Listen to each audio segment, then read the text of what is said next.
Welcome to Stats and Scheme. I am Shawn Syed, joined as always by my good friend Seth. You braved the Michigan cold. You got through the snow. You made it to Ford Field for that Lions win over the Rams. How are you doing? Are you thawed out? Is your voice still there? I was concerned before we were recording, talking about, are you going to have to go through multiple cough drops? Are you going to have some tea for the pod? You know I worry about you. How are you doing today, Tej? It was a day of just people overcoming some of the doubters that were out against them. There were doubters that my driving skills wouldn't be able to make it to Ford Field in the snow. Was able to overcome that. And then Jared Goff and the Lions overcame some of their doubters winning the first home playoff game in 30 years. And then I was able to kind of overcome losing my voice at the game to record this podcast with you on Tuesday here. So, all that together was very fun. I appreciate you bringing that up because it was a great experience to go to that game. Tej, you and Jared Goff, exactly the comparison that I think of. All right, so we're gonna go through every game. Some games a little bit more and a little bit less than others. Tej, I think we'll just go through in schedule order. So we're gonna start with the Texans' big win over the Browns. Starting on the Texans' offensive side, I mean, where else to start? Obviously, then CJ Stroud. We talked a little bit about it last week, just been kind of rattling around in the head. Stephen Ruiz wrote a really nice thing about really more in the context of Jordan Love. And then I think Robert Mays, he dubbed it like in pocket playmaking. And I think that's a really good way to think about Stroud specifically. I think Lamar is a really good example. Stafford is a good example. We'll get to Jordan Love, Mahomes, Allen, really these quarterbacks that you just need less space in the pocket to really be able to, like, you don't have to take that full stride to do it. Stroud, it seems like he's almost an extreme example where it's like, how is he rotating his body, his upper body like that without kind of getting any space? And just Stroud's such a big game hunter. He really wants to take those shots. You can even pull up a few plays where like, Woods is open on that whip route underneath against man coverage. You need to press that, but I love seeing that. And this I thought was a really, really good game for Robbie Slowick, where when you think of offensive play callers and the way that they sequence plays, a lot of times we just can't see it because if they're setting something up early in the first quarter and it doesn't happen in the third quarter, then you kind of don't have it. And sequencing, it's kind of amorphous, but like the Shanahan tree does a really good job of showing you exactly one play and then showing you the shot play off of it. And it's fun to watch on film because you can connect it. You can see them, okay, they're going to run boot out to one way. They're going to run it the same way 3 times in a row. And then that fourth time, instead of running a regular corner out with the tight end, the corner breaks back to the middle of the field. So tons of positive from that. I think we can dig in further there. But Tej, why don't you give us some overall thoughts on that Texans offense versus the Browns defense? I really like the sequencing point you brought up because I think on a down-to-down basis, the Texans offense wasn't great in this game, especially because some of that is infiltrated by garbage time. But still, in general, like I don't think they were doing anything special, like down to down from a success rate perspective, 17th percentile success rate. But their EPA per play was 94th percentile. And so usually when we look at such a big discrepancy between success rate and EPA per play, it comes down to if you're hitting on your explosives. And that was what the Texans' entire game plan was. And they did that perfectly. Like when you look at the Texans, they ended up having 8 plays of 15 plus yards in this game. 262 of their 360 total yards came off of these explosive plays. Those 8 plays alone accounted for 262 of their yards. And so that was 72% of their total yards was off these explosive plays. You had the 76-yard touchdown to Brevin Jordan. You had a 38-yard pass to Nico Collins, a 37-yard touchdown pass to Dalton Schultz, and so on.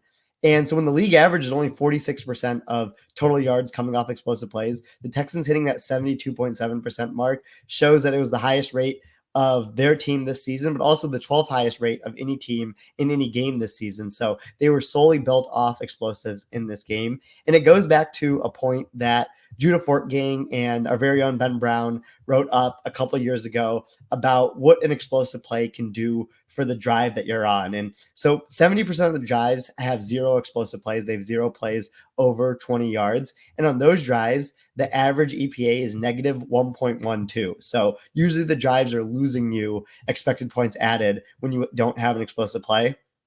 All it takes is one explosive play, and all of a sudden your drive EPA goes up to 2.7. So you're seeing almost a field goal worth of gap between just having one explosive play in a drive. And I think that's really good to note when you see someone who has a low success rate but a high amount of points scored, and how important those explosive plays are to an offense like the Texans. Yeah, the success rate versus EPA on this one was really interesting. And Tasha, it kind of goes back and forth in my mind. Like, can you access some of those explosive plays without setting them up a little bit earlier? Probably not. Does that mean that you have to kind of burn some of those plays early? Also, probably not.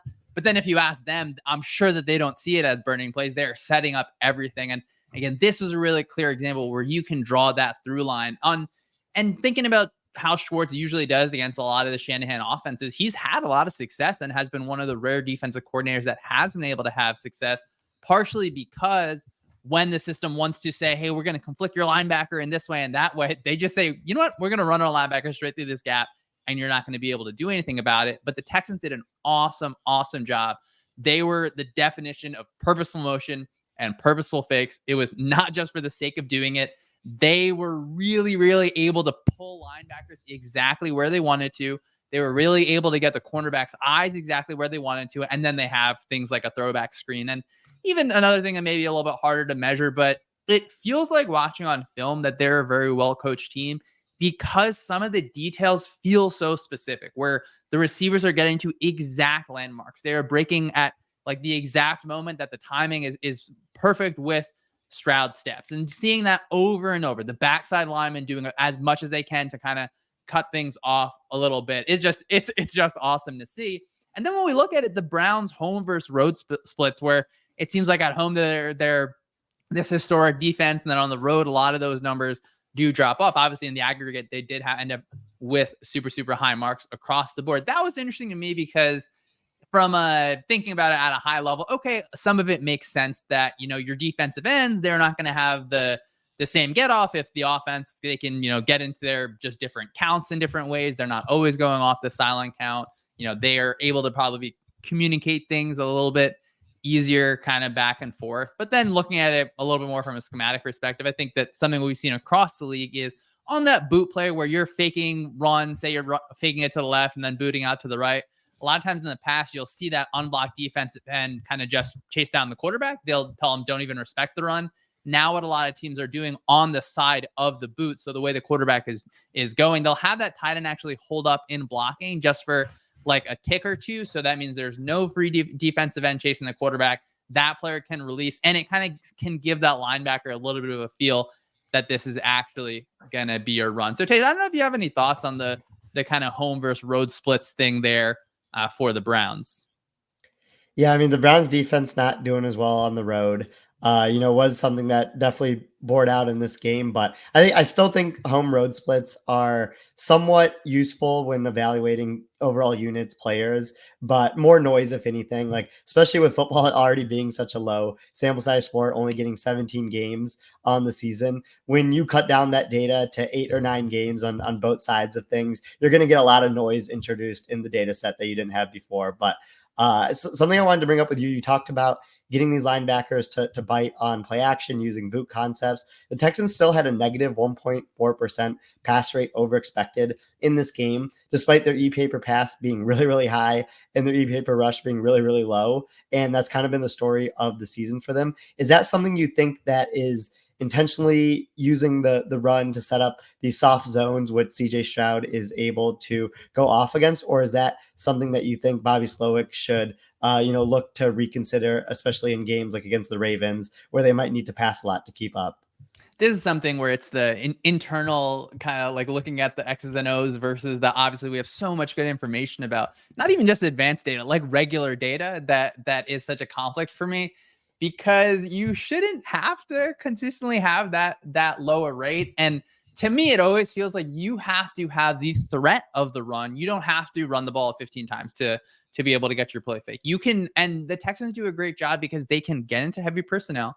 They're going to get into condensed sets, and they're going to earn some of those one high looks. So part of it is, are they saying, well, the defense is going to bump to too high?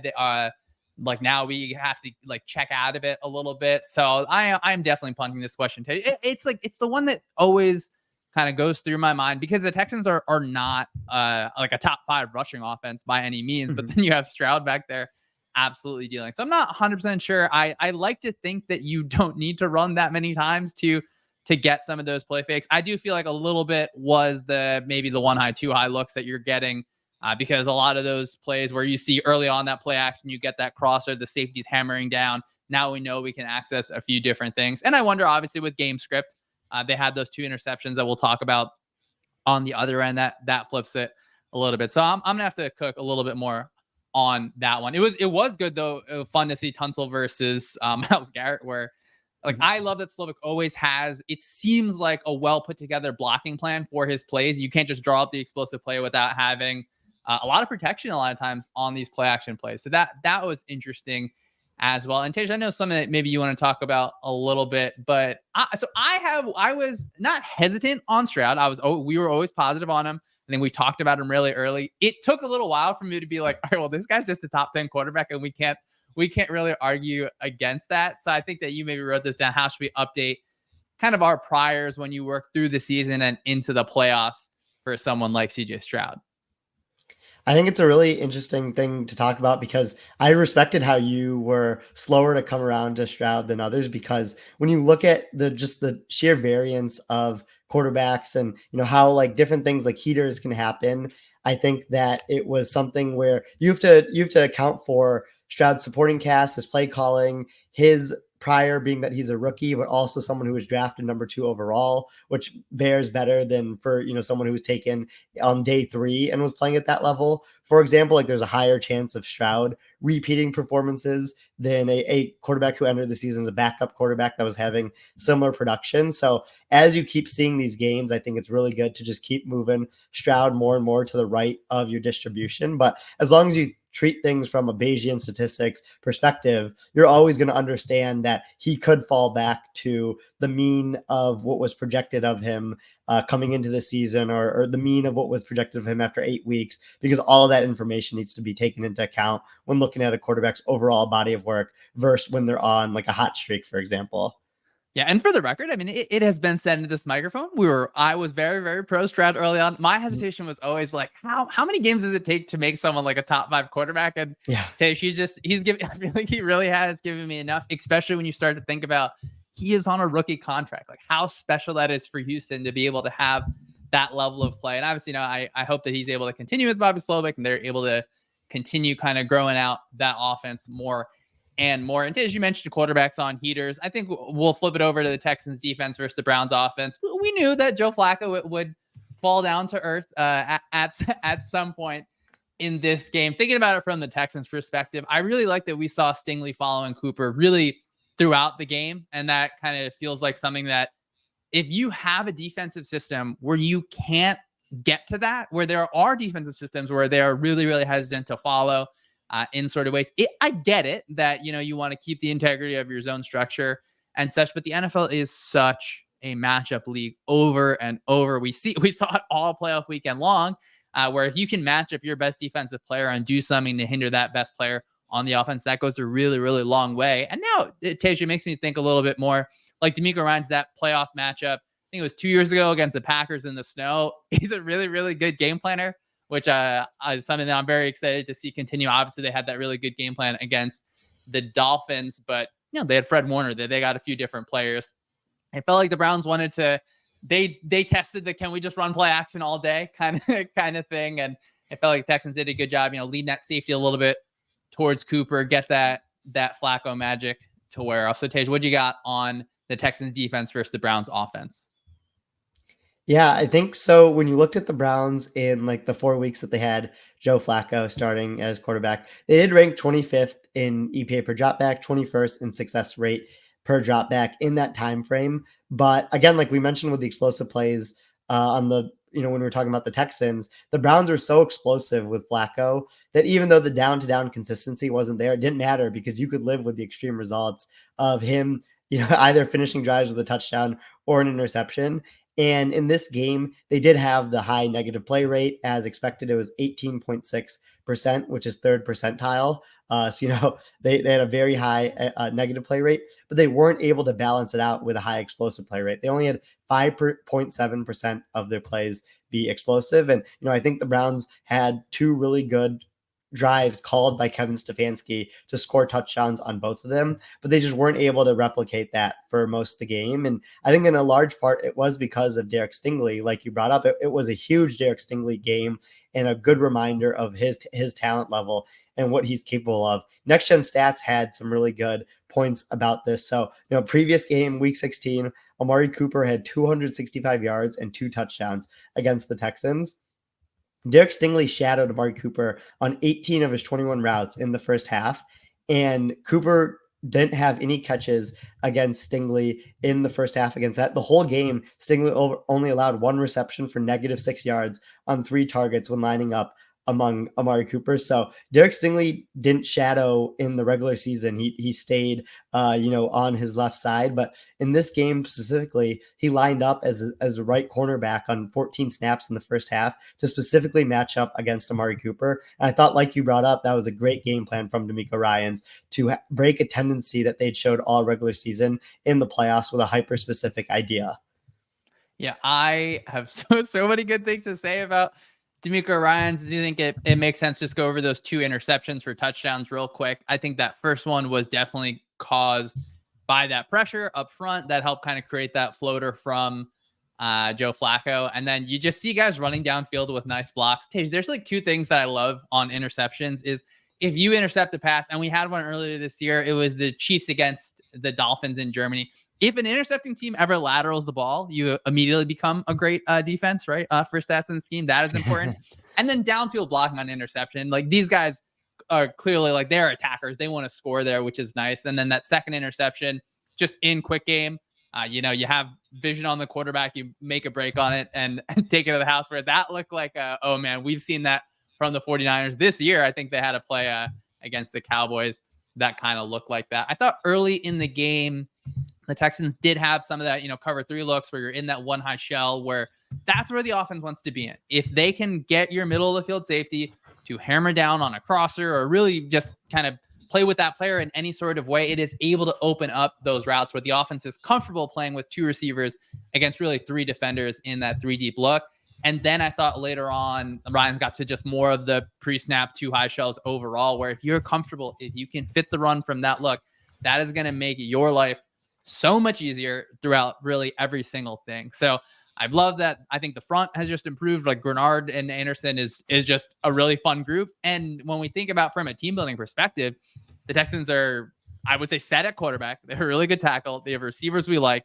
Stingley's a cornerback, another premium position that we really like. And we're talking about edge rushers that are really affecting the quarterback. There's just not a ton of teams that are set up in the same way under a collective bargaining agreement, of course, where when you have a quarterback on a rookie deal, is it the most important thing in the world? Maybe not, but it has such a positive effect when a player is outperforming their contract. And then, we can give Stefanski some love. As you said, those first 2 drives, some nice designs overall. There was like a trap at a Wildcat. They're on power where, the fullback is kind of going opposite to the way of the pulling guard. So you're just like playing with the linebacker's eyes. We saw that leak play a bunch of times, one that was kind of close to a pass interference. But Tej, I feel like I'm happy that the Texans won. They're the young upstart, and then looking forward for the Browns. They're obviously gonna have to figure out what's going on at quarterback. They're gonna have to figure out things on defense, just because we're probably can't assume historic performance from the defense. Even though I thought JOK was really, really fun throughout the day. Tej, you got anything else on that, or you think we can go to the next game? I am glad you gave a shout out to JOK. I think he was the only Browns defender that had a really standout day. He's always in the backfield. Was someone who, when you look at his average depth of tackle, he has the majority of his tackles that are tackles for loss or 0 to 2 yards from the line of scrimmage. Like he's someone that I feel like does a really good job of getting downhill and getting in the backfield or stopping someone right when they cross the line of scrimmage. So, definitely someone the Browns can build around as they look to next year. Average depth of tackle. I like that one. And it did feel like even on his non-tackles where he's able to get into the backfield, like his average depth of first contact was really, really good in the backfield. And sometimes, if you can't finish that tackle, you can still, slow that player up just enough. And speaking of slowing up, Tej, we got to talk about the real ice bowl here. We're going to talk about Chiefs Dolphins. I think we'll take it from Chiefs defense versus Dolphins offense perspective first. I thought Kansas City, again, this is another game where we look at the Dolphins passing offense where it feels like a defense did a really good job of controlling that kind of intermediate middle area of the field where it's sort of in that like 10 to 20 yards down the field range, where you have safeties that are really, really dedicated specifically to areas, which is something that I just liked from defenses that have had success, even back to the Eagles game against the Dolphins. When you have those two high safeties that can really cut off that specific range where the receiver is going to take 6 steps and cut inside, and if you have a safety just presenting right in that spot, it makes life really, really hard. So I think going forward for Miami, there's definitely going to be questions about, do they get a little bit more vertically attacking in the run game, where this is an awesome around the edge running team. And, maybe McDaniel turns on some Sean McVay tape, sees how McVay has been running a duo and getting inside a little bit further. But just the drop back pass game, obviously a lot, I think, affected by the weather. I'm not sure if you agree with this. I think that, not that we get the same result, but, I think Kansas City wins if the weather looked free and clear as well, would be my personal opinion. But that's obviously just a projection that we don't have to talk about at all. So I think a lot of things there. Obviously, we saw the awesome snap of Snead just pressing Tyreek Hill like crazy. And you can play aggressive with your cornerbacks all day if you can, get into those different too high looks, where if Tyreek Hill runs right by you, there's usually a safety there. Obviously, we saw one where he just ran by everyone for a touchdown. So, Tish, why don't you talk to us a little bit about the Chiefs defense versus the Dolphins offense? What a game by the Chiefs defense. I mean, this was so impressive. When you look at Miami's offense and really where they have a lot of success, it's usually over the middle of the field, especially since Mike McDaniel has gotten there. It's what Tua is best at throwing, and then also what Tyreek Hill and Jalen Waddle can do best is those in breakers where they use their speed to get open across the middle of the field and even get yards after catch off of that. In the regular season, the Dolphins had a 68% success rate when passing over the middle of the field, which was the best in the NFL. In this game, they only had 3 passes over the middle of the field, and one of them was the interception. But even the other 2 passes were completed, but it's such a low rate of passes over the middle of the field because the Chiefs emphasized taking that away. And so once the Dolphins realized that they weren't going to be able to go to the middle of the field, they tried to get the ball in the playmakers' hands through other ways, which included a lot of screens, throwing passes behind the line of scrimmage. And the Dolphins were moderately successful when they threw passes behind the line of scrimmage. They had a 37% success rate in the regular season when they did that, which was the 9th best on the season. But in this game, they threw 11 passes behind the line of scrimmage, and it only had an 18% success rate. So just overall, the Chiefs did a great job of taking away the Dolphins' first and second plan of attack. And even though the Dolphins were passing a lot, they had a pretty high pass rate over expected in this game, especially when considering the cold at plus 2%, which is 65th percentile. They weren't able to generate much from that pass game because of their 2 main strengths being taken away. I think when you look at, we will talk about the Chiefs offense, of course, but it's crazy to kind of think about that. The Chiefs offense, they operated almost as normal, where Patrick Mahomes threw a lot of passes, definitely more than I expected. Of course, for Miami, a lot of those passes are, as you kind of mentioned, they're just screens. And so they're not able to threaten in the same way. I do think it needs mention that George Karlaftis had a really, really good game. I think it's been fun to see him just kind of steadily keep building and emerging a little bit by a little bit. And then so happy to have Nick Bolton back. Obviously, he missed some games towards the middle of the season. I don't think he played in their first game, where he is just a linebacker. That is really fun. And then we had that example, Tua's interception, where they start off in 2 high, they rotate into 1 high, and then they rotate back into 2 high. And it's not that that was this world-changing thing. It ended up in an interception. I think that was a little bit because the rush affected the throw just a bit, but that idea is pretty cool. And I wonder if you see teams where, if you're just like a base 2 high defense on third down, so many teams are going to rotate one of their safeties down and play man coverage. That's like the most common coverage that is seen across third downs. Now, if you go from there, teams are always trying to find ways. How do we go from 1 high to 2 high? Thinking of that as a good way to do it is interesting. But the Chiefs played 2-man on that play, if I remember correctly. They played two-man a ton. And that's a great defense to be able to play. You can't always play that if you're expecting a run, because you got people looking the other way. You're only rushing 4. There's not a really, really heavy box there. And the Chiefs are able to do it because they have really, really good coverage players at kind of every spot. I don't know if did you have any thought? Watching that game, I felt cold. And when you watch the film back, you can really see the breath on every single person. You see it in a lot of the outdoor games, but this one was special. Well, I tweeted this, but if Mike McDaniel wanted to vape on the sideline in any game, this would have been the one to do it. Like no one would be able to tell. But yeah, I mean, it was very cold. Watching that game, you could definitely tell that both sides were cold there. And I think that when you look at reviews in this game, I feel like they went pretty quickly because the refs were like, all right, like we need to speed up this game a little bit. Like it's tough to be out here for sure. Seeing the shots of Taylor Swift behind the frosted glass were definitely funny as well. Yeah, hope Don and Kelsey stayed warm. Obviously, Travis wins, Jason loses. We'll talk about that one later, Times. We'll get there. We'll talk about the other side. Kansas City offense versus Dolphins defense. This was an interesting spot for Vic Fangio and the Dolphins defense. They were down so many players. They just unfortunately continue to pile up injuries. And I think Fangio understood that he wasn't really going to be able to get home with just those 4 pass rushers being as far down the depth chart as they are. And I think that he understood that if you let Mahomes sit back there, he can dice you up.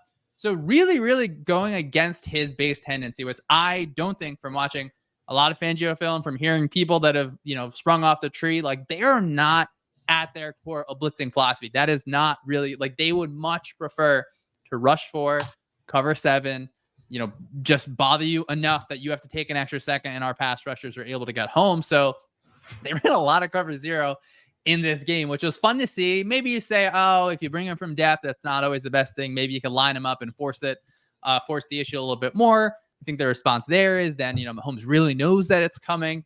But I don't know if you agree, Tej. I thought the defense played well enough to win. And it's unfortunate that, the second time that they play against the Chiefs, where I felt that same thing, there were a bunch of red zone opportunities that ended up in field goals. So just a bummer to see good old Vic Fangio out of the playoffs, but I thought he did a lot of good things with that defense this year. So Tej, talk to us about the Chiefs offense versus the Dolphins defense in this one. I'm totally with you with Fangio's game plan. Mahomes has developed this reputation, deservingly so, over the past couple years that you don't want to blitz him at all. He had the lowest blitz rate faced in the league this season. Teams blitzed him on the lowest rate of any quarterback across the entire NFL. But in a game where, there are a lot of weather elements in play, but also the Dolphins were just missing their top 3 edge rushers. They were sending a lot of blitzes towards Mahomes, and that was paired with cover 0.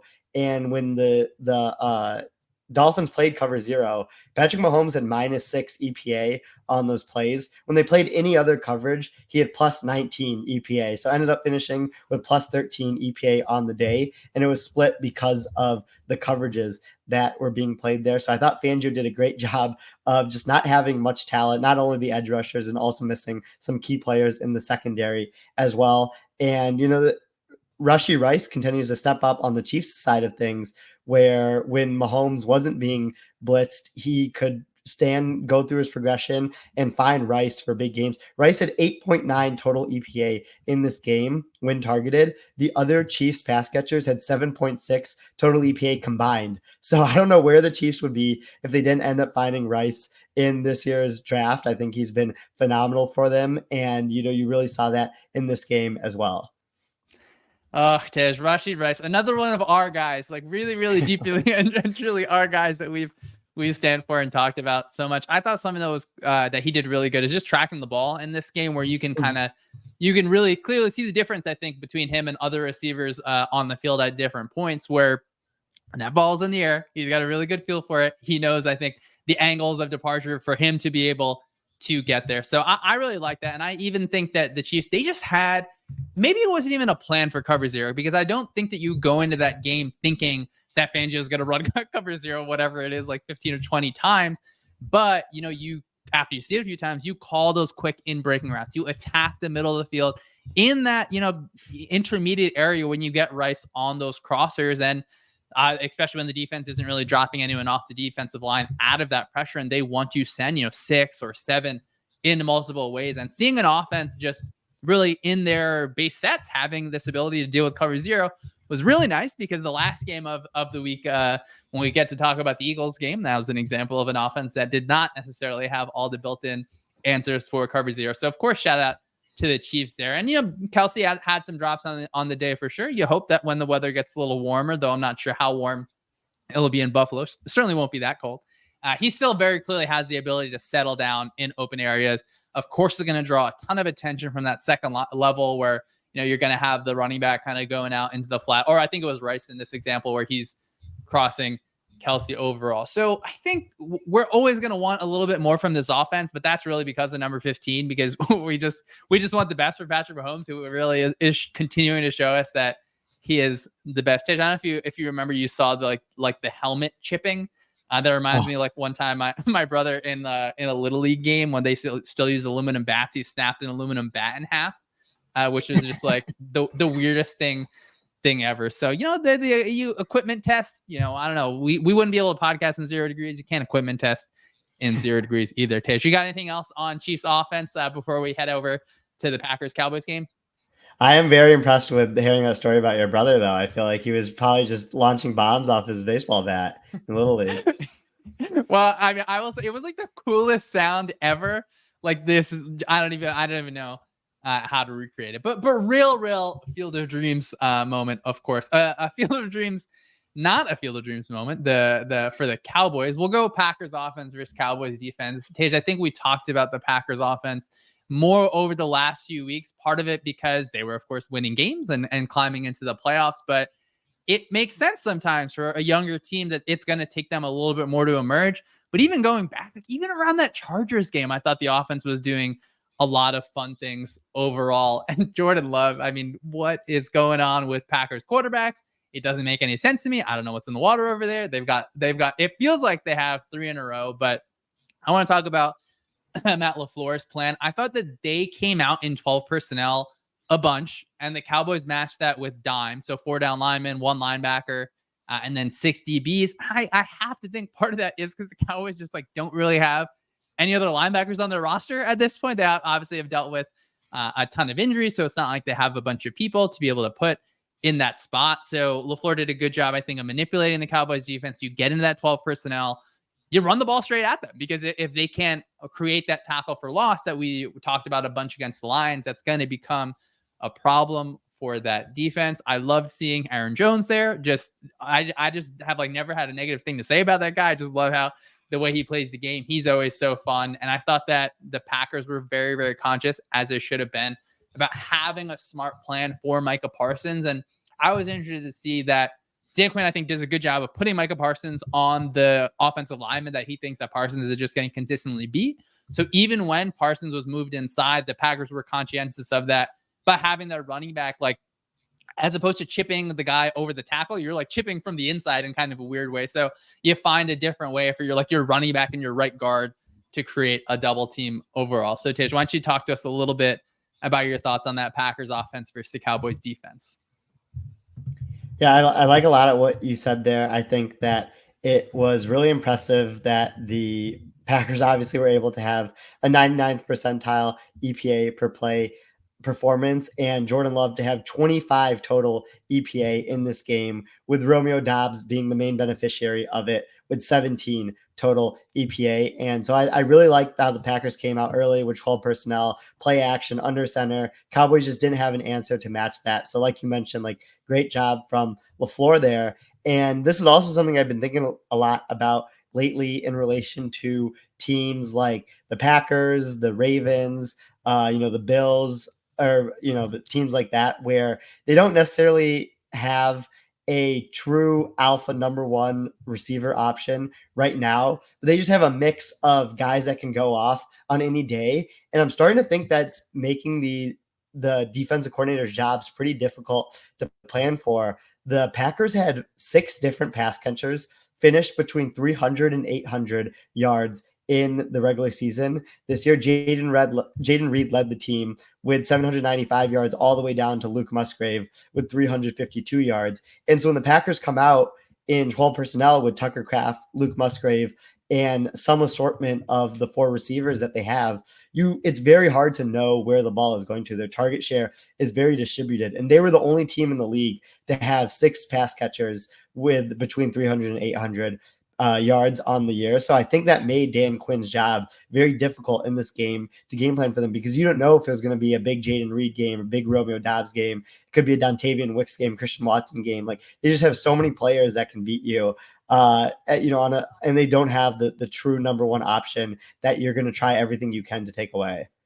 I'm excited to see what Jordan Love in that offense is going to look like in year 2, where he showed us so much. And I think that's an interesting point where, of course, you want a number one receiver, right? Everyone wants to have the best player on the field on any given play, but it felt like LaFleur wasn't just that. He doesn't have to funnel his offense through just one play, where they did such a good job of using motion to create one-on-ones kind of consistent. I think it was the third touchdown that was a good example where if you can manufacture matchups against a team that, yeah, of course, the Cowboys want to play in man coverage, but then when they do get into zone, if you can force guys out of the box when you want to with motion, and then, make it so that the cornerback really has to be one-on-one, and now this player is playing with outside leverage against an in-breaking route, I think that's just like an expert level of understanding.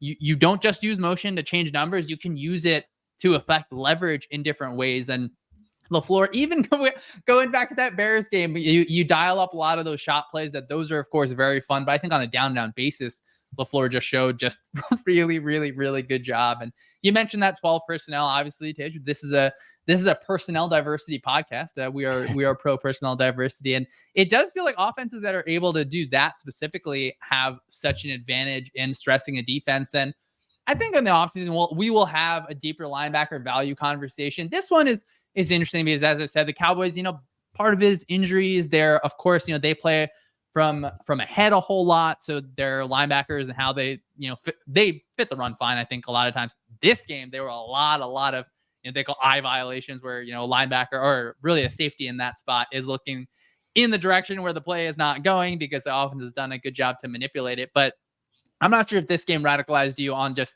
the linebacker value conversation. Of course, linebackers help you do so much. When you have the best linebackers, when you have Fred Warner, when you have Roquan Smith, they're able to make other people's jobs easier. If you think about it, even at kind of like a rudimentary level, like if you're thinking about in Madden, when you draw like the zones, if one zone is bigger, then another one can, by virtue of that, be smaller. Now, that doesn't mean that you can find Fred Warner and Roquan Smith as a guaranteed first round pick and you say, all right, well, we're going to draft this linebacker. We know that he's going to end up being there. So I don't know if you have anything, maybe we could use it as a lead in. I'm sure we'll talk about it in the offseason, Tej, just thinking about linebacker value a little bit, where for a lot of these teams, we'll talk about the Eagles defense, I promise, where it feels like they could really use a good linebacker, but that's a different conversation from, do you know which linebacker is really good? Can you find a linebacker? And then obviously how much you pay them. I think that's a really good point to bring up. And I think that like positional value is something that is transient and not set in stone. So there was a point for sure when linebackers were one of the more from a positional value standpoint, towards the bottom of the list of evaluating positions. But then when you look at like how these NFL offenses are being built to attack the middle of the field, maybe linebackers start to rise in value again. And like teams like the Ravens and the 49ers seem to be ahead of the curve on that. So I think, when we talk about that in the offseason, we'll definitely take a deeper look. But this season has definitely changed the way that I look at linebacker value relative to other positions for sure. And I'm glad you mentioned that. It is a transient. It's always going to change. I mean, we both imagine. I would assume that you imagine so well. Quarterback will probably stay number one there for a very long time. But the way that the modern game is played, if we talked about early on, where if you want to get into your too high looks so you can play against the pass better, that means that your linebackers or your defensive linemen are going to have to clean up a lot of that work. So you don't have to be forced into that one high look that the offense values so much, because they know that they can attack it in different ways. So the linebacker position, whatever its value is, it is stressed a lot more in the modern game, I think. And it'll be interesting to see, I think, as we start to look ahead towards draft prospects, there's not the expectation that there's like a linebacker in the first round, maybe not first few rounds. We'll see how that goes. But Tej, let's flip to the other side of the ball for a little bit. We're going to talk about the Dallas offense against the Packers defense. Other the Packers got into like a 6-1 look, really 4 down linemen, 2 outside linebackers walked up, and then that middle linebacker there against a lot of Dallas's 12 personnel.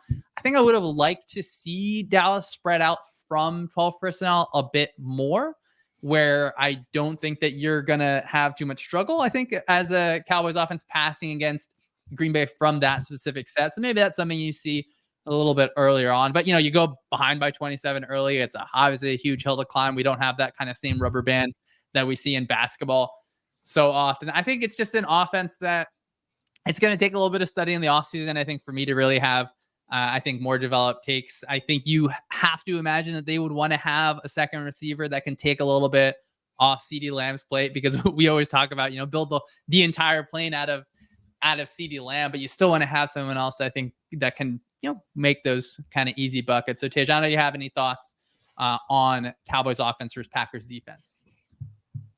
Yeah, I mean, I'm with you with a lot of the stuff that you said there. I don't really want the main focus of the discourse around the Cowboys to be on Dak, because I think that Cowboys defense obviously didn't have a good day, and that was the main reason for them losing this game. Dak didn't play well in the first quarter. The Cowboys offense as a whole only had an 18% success rate in the first quarter, and then they were put into basically expected passing situations the entire game. Dak Prescott never had the ball where he wasn't down by 7 or more from a deficit perspective, which does make it harder on the quarterback, obviously. So the game got away from them in the first quarter. He didn't play good in the first quarter, but after that, I thought, even if it was garbage time, he was fine throughout the game. So I still think that it wasn't like a game that should make the Cowboys rethink everything about him on that. But a stat that Kevin Cole found that I thought was really interesting was among the 24 quarterbacks with at least 7 playoff games since 2000, Dak Prescott has faced the second highest average opponent passing efficiency. Matt Ryan was first with basically MVP level numbers against him when he was in the playoffs. Dak Prescott is second. Josh Allen is third. Jared Goff is fourth, and Drew Brees is fifth. So some quarterbacks that we would expect there that have been in these high scoring playoff games show up on that list. And I think that that's kind of been the story with Dak Prescott and the Cowboys for the last couple of years.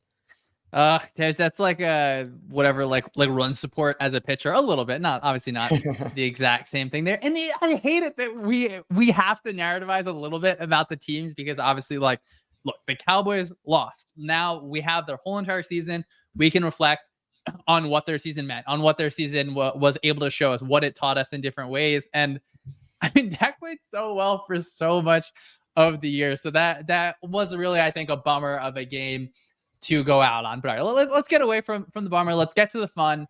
Lions, Rams. We'll go Lions offense versus Rams defense first. But Tej, I saw the videos. I saw, the crowd singing "Lose Yourself." I saw all of it. Why don't you talk to us a little bit more? Just like, how electric of an environment was that? Because that was the loudest playoff game that I saw across the playoffs. Obviously, I'm sitting on my couch and just talking about what is heard through the screen. But the Rams beat writers that were talking about, that's the loudest game that they've ever been at. Were you an earplugs guy? Is your head still hurting? Talk to us just a little bit more about the environment and being there for that game. So my eardrums were actually hurting in the first quarter, just because it was so loud in there. But definitely worth it if I have hearing loss from that game, just because it was an awesome place to experience. But like, basically going through the whole day, we were watching the first half of Packers Cowboys at one of the casinos. Luckily that game was basically over at halftime, so we were able to walk into the game. The gates opened at 5:30 Eastern for an 8:15-ish kickoff, and everyone was getting in really early to the game. And going into the week, I had thought that I would pick the Rams if it came to it, just because I was worried about their passing attack versus Lions passing defense. But there was something that came across me when we were walking into the game that made me think the Lions were going to win, just because the environment was so excited and the people there were so pumped to host a home playoff game. And everyone was chanting Jared Goff's name for like 2 hours before the game. They were really good hype videos. They did, the thing where you wear these wristbands with like Bluetooth lights on them and they light up throughout. So all of that together was great. And, I think it did help the Lions, from an energy standpoint, because the Rams had to use 2 of their timeouts in the second half off of crowd noise. So I contribute some fan EPA there for sure for the Lions fans.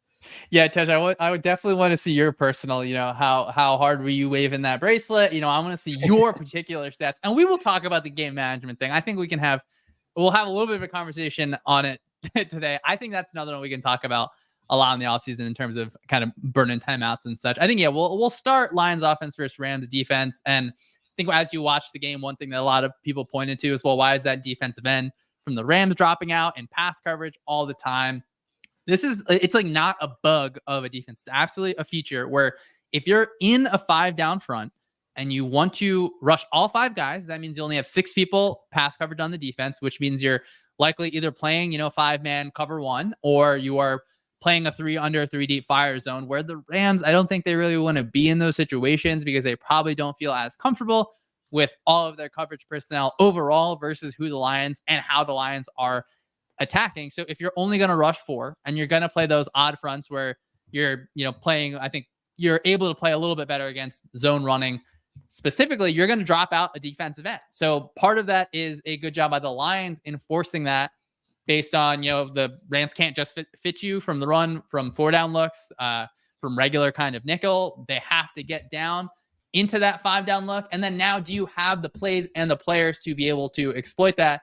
And man, this was a really good job, I thought, by Ben Johnson specifically, consistently finding ways to, whether it's Gibbs on a choice route, whether you can manufacture it such that it's Amon-Ra St. Brown, where you end up having that player in space against really an edge defender. So that I thought was a specific thing that was really well done by the Lions. Another pretty low ADOT game for Jared Goff. I think it was like around 5 yards, his average depth of target. It was like in the lower percentiles for sure. But Tej, this is the one for you to take. So I'm going to go ahead and let you go a little bit on it for the Lions offense versus the Rams defense.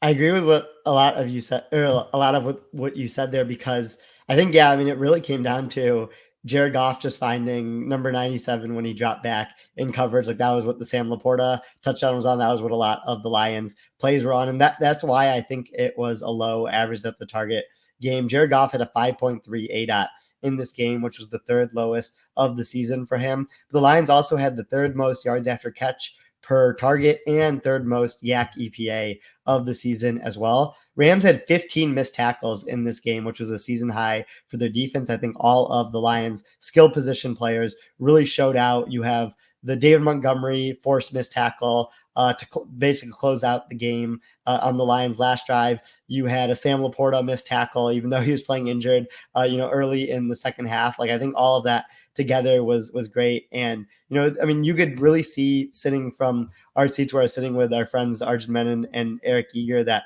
the Lions just really wanted to keep things in front of them in this game where they couldn't really run the ball that effectively. They were still able to manufacture run type plays by keeping the passes a high probability chance of being completed and relying on all these skill position players. They have everyone from St. Brown to Jahmyr Gibbs to get yards after catch. And I think the game plan worked out for them nicely. Yeah, one thing I also wanted to make sure I mentioned, that it was the goal line. They go for on 4th down where they come out in heavy personnel. You get that extra lineman clearly saying he is eligible and reporting to the referee. They end up motioning guys a bunch around. It ends up in an ISO for Sam Laporta, who, I don't know, Tej, he got what super soldier serum he has flowing through him. Really, really shout out to him for being able to play. I did want to ask you, I think it ended up being 3 points in the second half.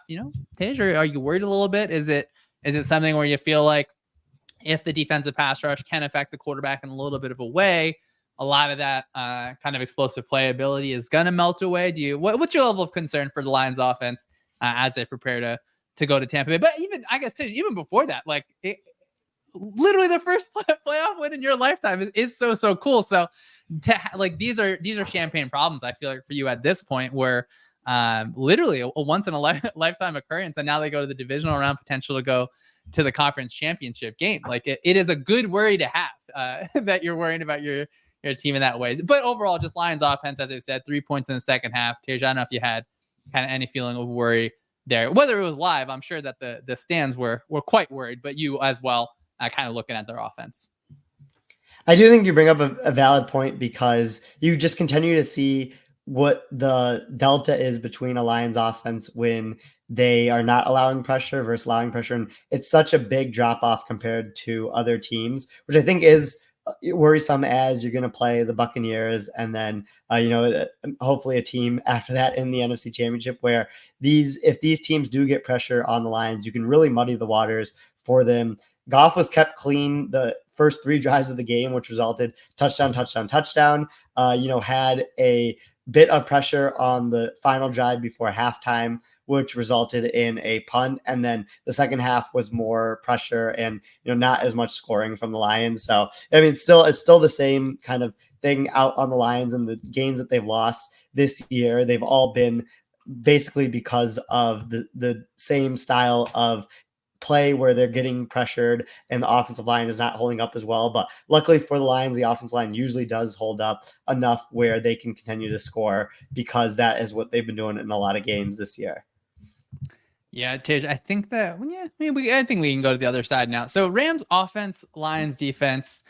I think that I don't even know if I want to go game management or just like McVay is so good at his job in so many ways. And I think that their offense was fun to watch all year because they are another example of using motion in such like smart and clear ways, where they're sending a guy kind of in half return motion once and then sending their second guy in motion across. Like they want to make sure that they're getting their blocking assignments set out perfectly. They know who they want, Puka to kind of go up to in the run game. They are able to use it out of pistol a ton when they're running that downhill kind of duo attack. They find really, really good ways to get their players in good spots. And then they're the best example to me of you hear the phrase marriage of the run in the pass, where their motion on their run plays looks exactly like their motion in the play action game. And it is really, really hard, I think, for a defense to be able to deal with it in a lot of ways. So I want to start off with that McVay and Stafford so clearly still have their fastball. I'm glad we got to see it all year. But Tej, the game management stuff, I think, again, it'll just be something that we probably sit on for a little bit. And I don't know if it was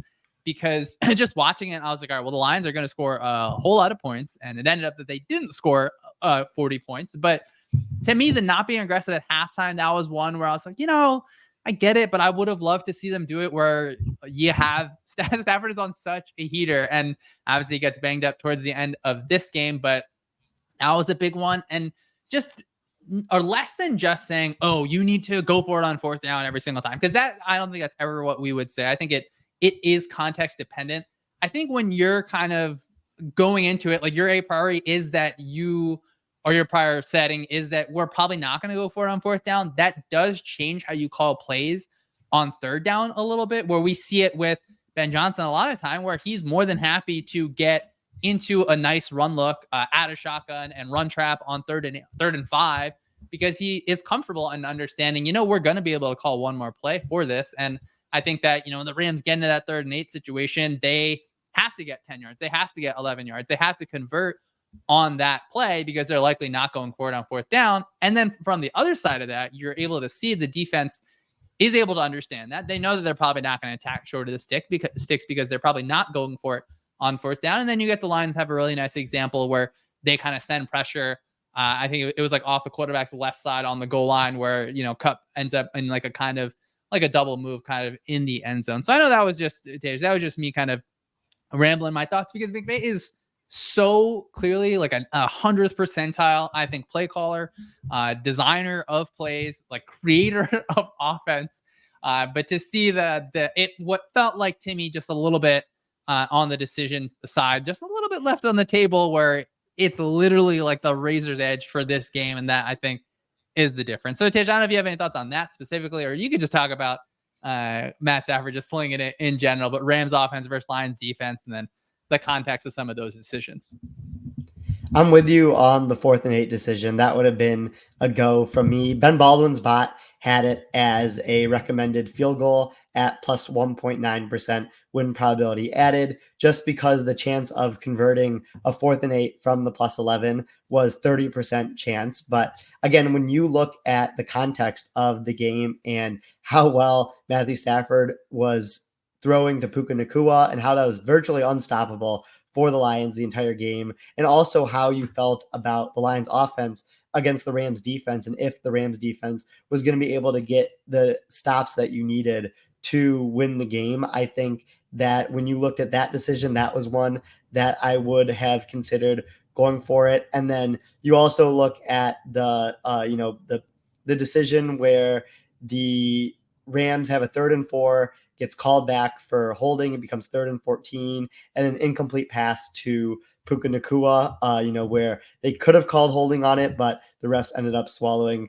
the whistle there, which created 4th and 14. That could have even been a consideration to, try something other than punting there. They could have attempted to kick the long field goal, because, it didn't really matter if you missed that field goal there because you were giving the ball back to the Lions. Either way, I know the Rams had a bad field goal kicker, but I thought that field goal could have been on the board for them from the plus, I think they're at the 44, so they could have tried the long field goal. And then also they could have just tried to go for it just because you only had one timeout left. So if you gave the ball back, you would have to make a pretty considerable stop on defense after the Lions have shown ability to have successful possessions against you. So it would have been, those were very tough decisions, especially with the state of the Rams special teams. But I think that they're interesting to look back at the day after the game. But overall, like I mentioned, Rams offense, it was the Puka Nacua show.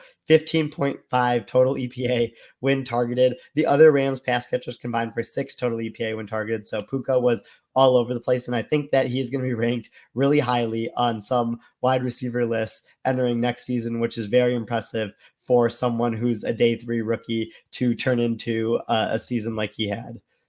Yeah, awesome for Puka. Tish, I'm not over the game management stuff yet, so we'll talk about it once more.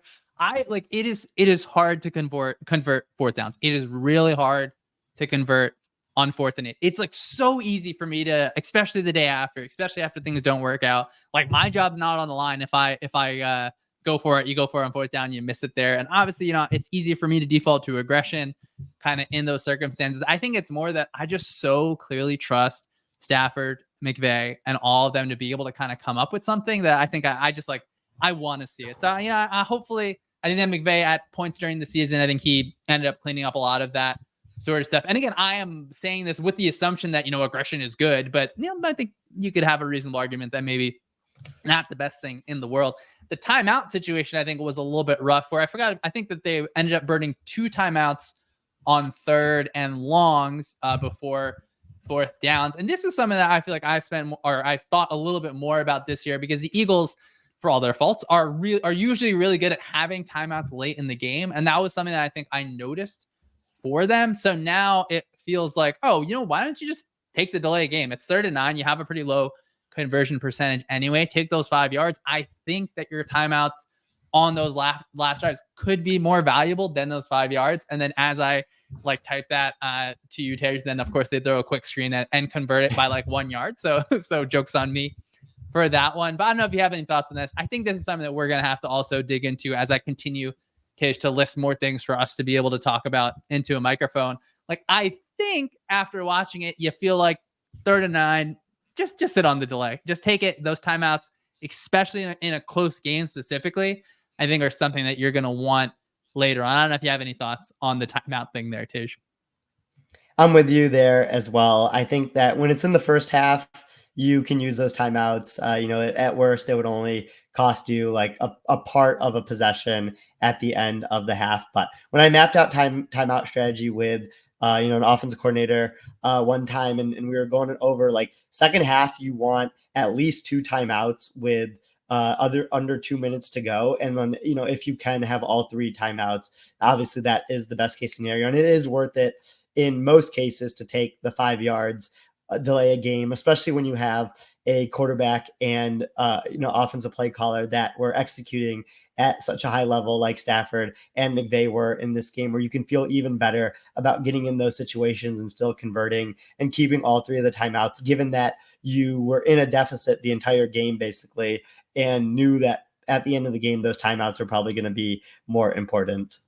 That's a good point. I think the first half versus second half dichotomy makes a lot of sense. And, of course, is it on your first drive or whatever, early on, of course, you never want to burn those timeouts, whether it's a delay game or having to deal with personnel issues. But I agree that first half versus second half makes a lot of sense. Awesome year for the Rams, where I think a lot of us, I think me included, expected them to not be able to make the playoffs. So I'm glad that we saw Stafford performing at the way that he did, that so many of their draft picks, I think they took a lot of shots on just like so many players. They had so many rookies come in that they found a lot of people that were able to perform. We'll talk about Bills versus Steelers. Just closing on the lines, I think that it was fun that we see that I think Hutchinson is a real closer, and was, especially in this game, where it was a good example of people, whatever, if you think pressures are a made up stat or anything like that. I thought that Hutchinson was able to create a lot of pressure, that was able to influence a lot of throws in different ways, where even if you don't end the game with 4 sacks, you can really, really have an effect there. So Tage, let's talk about Bill Steelers.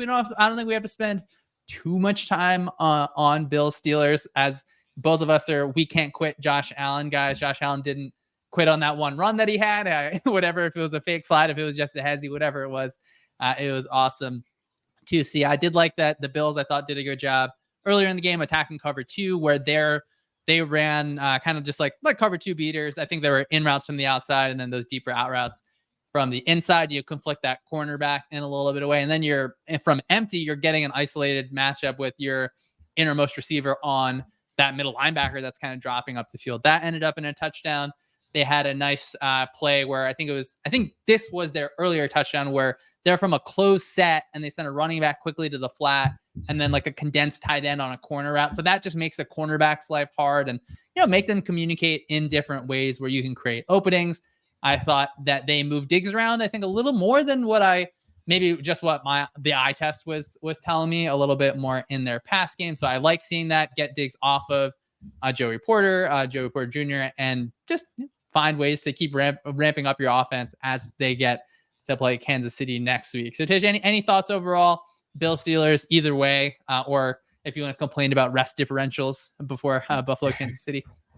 Well, the one thing I have on Bill Steelers is the Bills only had a 6.2% negative play rate in this game, which is 84th percentile, when the lower number being the best there. So just like limiting mistakes was really big for beating an inferior opponent, something that the Bills have struggled with this season, is having those negative plays that lets these teams, back into the game and sometimes even winning the game. But the Bills did a really good job of that. Josh Allen also had his 3rd lowest average up the target on the season at 6.5. So the Bills just wanted to make sure that they were getting out of that game, without making many mistakes. And I think they did a good job of that.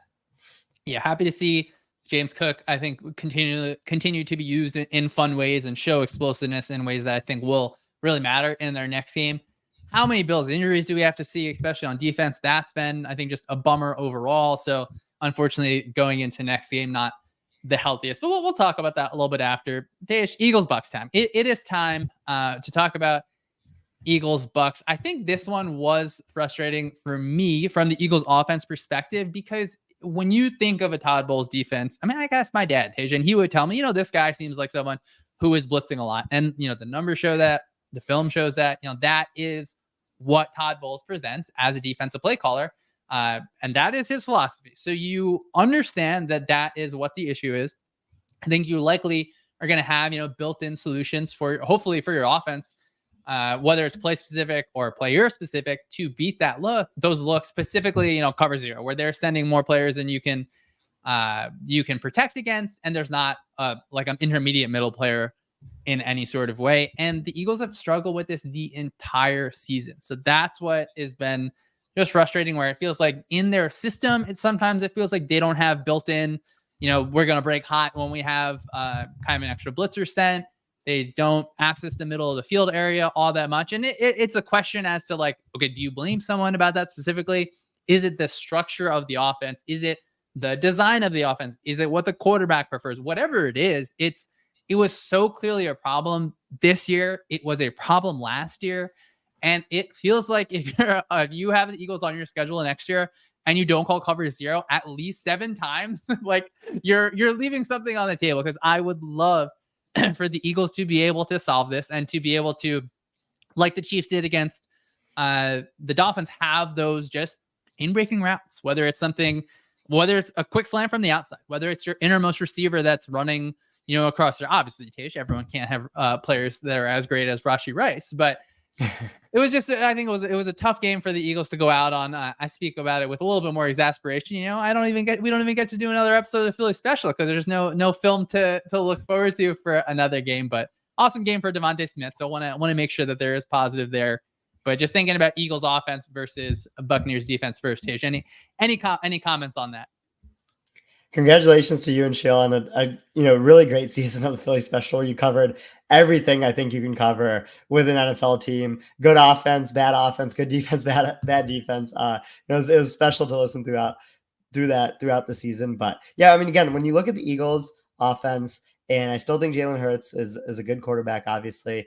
I still think A.J. Brown and Devontae Smith are awesome receivers. Smith showed that last night, playing the number one receiver role for the Eagles. But there's just not many easy buttons that can positively impact the offense that are happening in the Eagles offense right now. And when we talk about easy buttons, it's under center play action, it's motion rate, it's throwing over the middle of the field, and the Eagles haven't hit many of those the entire season. Seth Walder at ESPN pointed this out. The Eagles ranked last in motion at the snap this season at 10.9%. For reference, the median team was using it at 19%, so the Eagles were using it at about half of that, and the Dolphins were using it at 68% of motion at the snap. The Eagles were at 10.9%. And the Eagles game planning for this game is, like you mentioned, like everyone knows Todd Bowles is going to blitz in this game. Everyone knows that Jalen Hurts is a top 10 quarterback EPA per pass wise when not blitzed, but an average quarterback EPA per pass wise when blitzed. And the Eagles just didn't have many answers for the blitz the entire game, for cover zero, which is something that they didn't have an answer for the entire season. And that's what was frustrating to watch, because you have this great offensive line and this quarterback that can execute an offense well, and these receiving options that can step up when needed to do so. But there just wasn't much of help from the game planning in this game, and the Buccaneers did a great job taking advantage of that. I think you have to give big shout outs to like everyone on this Buccaneers defense that stepped up in this game. Vita Vea, who had a really good game. Antoine Winfield Jr., who played well outside of the one deep ball that he gave up. Like it was good execution from the Buccaneers, but they also were taking advantage of an Eagles offense that wasn't giving them their players much to work with. Yeah, agreed. Like Kalijah Kancey, I think he didn't play in their game in week 3, and he's really just continued to show up in a lot of different ways. Where I think in his pre-draft process, what people were projecting him to be, I think he's going to be able to get to his ceiling. Particularly, I think he's shown just the ability to win over guards, easier than it should look. I think often. And I think that the two things on this podcast that I feel like the most riled up about were McVay's kind of decisions in some of the game management stuff, and then the Eagles offense. And to me, it's because I just expect more in both of those cases. And it's because they're so talented at so many levels. The same way where I think McVay is one of one in a lot of ways. The Eagles offense is so talented. Like they have such a good offensive line. And unfortunately, it seems like Jason Kelsey is going to retire. That just makes me so sad. I don't know if you saw on the broadcast, just him on the sidelines it was sad to have to watch, but they're so good at so many levels. And I think when you run an offense that, if it is really banking on iso ball and you really need to win one-on-one on isolation routes where it's just, hey, this receiver is either going to run by you or run at you and stop, it is just a fragile ecosystem where if you have just a little bit of, one pass deflection on third down, it feels like a lot of things end up kind of layering. And the under center point is, I think, an important one that you mentioned. When we talk about the under center offenses that are able to threaten in unique ways, Houston, Green Bay, we talked about him today. We talked about him at length. We'll talk about him in the offseason because they did such a good job. And even, motion, I definitely think some people use motion or we have seen teams historically use motion for maybe purposes that aren't helping them the ways that they would hope. But those two offenses, again, they use motion to create matchups in different ways. I think at this point in the long arc of football history, you can't just be a team that says, you know what, motion isn't our thing. I think you're just leaving too much on the table there. So I'm excited to see what Philadelphia comes back with going into next year. I assume that, they obviously are going to they have changed defensive coordinator. Who's going to be the offensive coordinator? Who's going to be the defensive coordinator? Neither of us would ever advocate for anyone to lose their jobs. I think that the Eagles internally are going to look for different ways to, whether it's staff changes, whether it's certainly personnel changes, just things that are going to look a little bit different going forward. And because we could probably talk about the Eagles defense just briefly. We've talked about Dave Canales from the Buccaneers offensive coordinator doing a really good job with Baker Mayfield in a lot of ways. To the eye on the TV copy, it was so clear that the Eagles, they had a tackling problem in this game specifically. I think that Nick Sirianni, he's been asked about it a few times in press conferences where the Eagles beat reporters are so good in so many different ways, whatever the answers are. And, he mentions they grade out relatively fine. I think on the aggregate, their missed tackles rankings are relatively okay.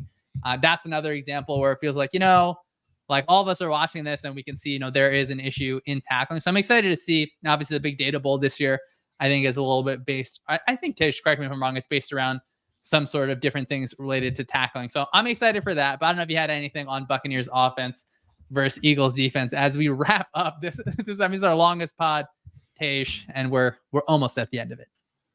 Yeah, I mean, super wild card weekend. I have to do a supersized pod for it. But I mean, I just want to give so much credit to both Dave Canales and Baker Mayfield for Canales getting Baker to change some of his tendencies that tended to hurt the team. And then Baker for being open to those suggestions. And like Next Gen Stats brought this up, but Baker Mayfield's inside tackle box rate from where he would throw it from was 89% this year, which was the 7th best in the NFL. And so it's completely changing what we saw Baker Mayfield last time he had success in 2020, where he was throwing outside the pocket so frequently. His time to throw this year has gone to 2.7 seconds, which is the 8th quickest in the NFL. And that has benefited his sack rate a lot, because when you have receivers like Mike Evans and Chris Godwin and even Cade Otton, who had a big game last night, even with some drops, like I think that you just want to be getting the ball out to them and letting them make plays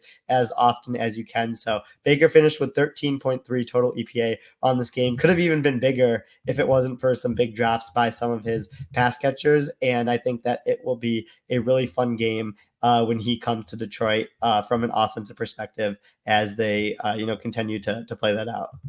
In tackle box throw, right? I love that one. That's another good one. I think that obviously, I'm a firm believer in pressure to sack. That is one that I love as well. And yeah, I mean, absolutely. Hats off to Baker Mayfield. Did a really good job. And I think his time to throw was able to stay low in this game, particularly because guys were consistently open. So the Eagles defense, I think they rank like pretty far down towards the bottom end of the league. You assume some regression. I think that we assume some personnel changes on the defensive end. They have tons of free agents, but that'll be something we talk about for next year. So going ahead, we got 4 matchups. I would argue that, this weekend is better. The divisional weekend is better on the calendar than wildcard weekend. Let's get the 1 seeds back in there. Let's make it the Elite 8. So 2 games on Saturday, Texans at Ravens, Packers at 49ers on Sunday.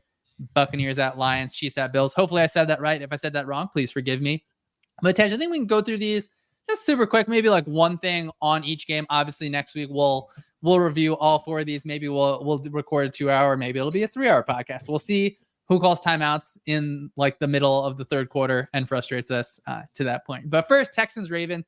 I am super excited to see CJ Stroud against Mike McDonald in that defense. I think that the Ravens will be able to play a lot more too high than what the Texans usually get to. I imagine that the Texans are probably not going to be able to run them out of those too high looks. So I'm curious to see, are the Ravens comfortable playing those 2 high shells? And like that is oversimplifying it, but that means that they're going to be able to deal with some of the Texans shot plays a little bit better, I think. And then how much of it is, Stroud's just a superstar and he's going to show us what he has there. So what do you got, Tej? Maybe just a touch on Texans at Ravens. The Ravens have the strongest spine of their defense in the league with Roquan Smith, Kyle Hamilton.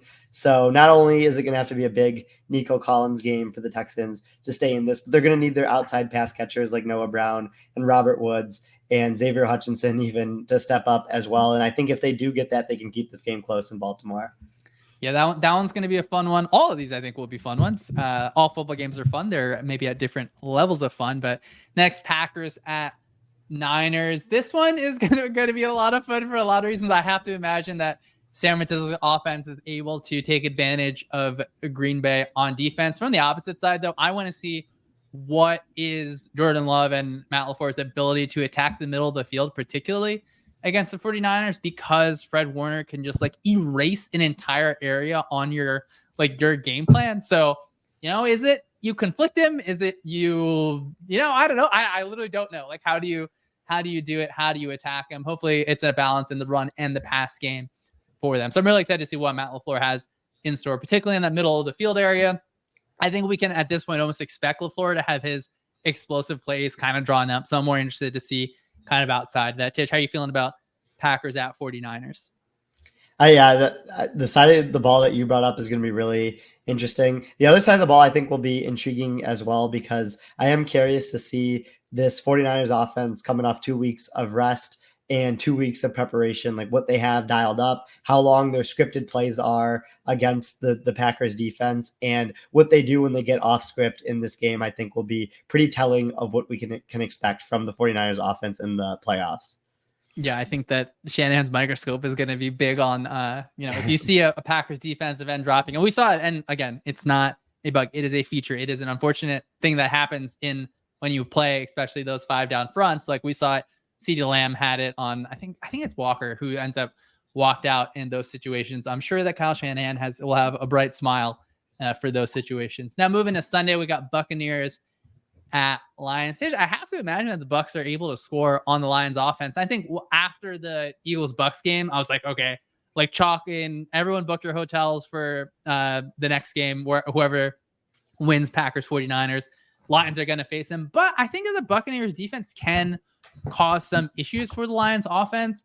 Those young guys are like, even like Kyon Trenka, like he's doing a really, really good job, and they're able to attack from up front. So I want to see, is Detroit able to move the ball on the ground? Is it a situation where they say, we're just going to run play action at you 10 times in a row? We're not even going to mess around up front, because I think that the Lions will be able to win at the second level, at least. The third level, I think that the Buccaneers have an all-pro safety there, so he's going to be able to make plays in that situation. So I'm curious, is it that, Bulls and the Bucs are able to just heat up Jared Goff, and you see something that looks a little bit more like the second half of that Lions game? I thought in the Lions-Bucs, their first game, I forgot what week it was. I think it was towards the middle of the season, but Goff played really, really well there.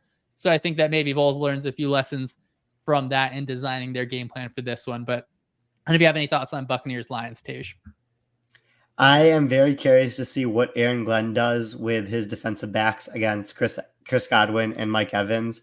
When you look at the Lions corners between Cam Sutton and Kendall Vildor, they probably haven't played up to the standards that the Lions defense want to play as a team in the divisional round. So are you going to take Brian Branch and CJ Gardner-Johnson and have them rotate onto the receivers or give help to the corners? So I think that Glenn locked in the second half of the Rams game. This is his second time seeing the Buccaneers, and I'm hoping that he has a good plan for them. All right, Tej, last one. Chiefs Bills. I think that you have probably texted me the phrase game of the year more than anything that you have texted me. And we text a lot because we work together. We're friends as well. So this, to me, like, this has got to be game of the year, right, Tej? This is the one that we want. I don't even really know what to say here. I guess that the Chiefs defenses continue to be something that we talk about because they continue to perform so well. So it feels like a game where the Bills have had so many injuries at the second level. I think Rasul Douglas should be good to play in this game, but I don't know. It just feels like something where, for whatever reason, the Bills, of course, beat the Chiefs earlier in the year, but it feels like, those Bills injuries, they keep piling up. Which parts of Josh Allen do we get? Hopefully we get the furthest right tail. I hope it's 49-42 decided by something fair. And I would hate for it to be like an overtime game, even though we got the Josh Allen rule. So not a lot of analysis for me on this one, other than like, it is going to be fun. I think I feel good about that. So Tej, I don't know if you have anything about Chiefs and Bills before we head out of here. I think that picking like a winner and angle for this game became more difficult after this past week, because I think the Bills would have had a good shot if you would have played this game last week. But now, having a 2-day rest differential, getting injured in the Steelers game, like you mentioned, I think does swing things back in the Chiefs' favor in this game. So, again, like it's going to be really interesting with the way that the last time these two played ended. I think that there's going to be some of that, kind of hanging around this game as well. But yeah, I mean, you just have to be so excited about this game. Like it's the Sunday 6:30 Eastern game for a weekend. It's going to be one of the better games that we see this entire season, hopefully. Yeah, very, very excited for it. Hey, good point on the rest differential. Of course, it is still in Buffalo, so I don't know. We'll see. All right, we got to get out of here. Thank you, everyone, for listening to another episode of Stats and Scheme. As always, tell us what you like, what you didn't like, and if you think that Tej forced some of those timeouts from the Rams waving around that wristband, make sure you visit our website at sumosports.com. You can still check out our very free playoff preview that has some great information continuing forward. Follow us on Twitter at Sumer Sports. But most importantly, enjoy the rest of your week, and we'll see you next time.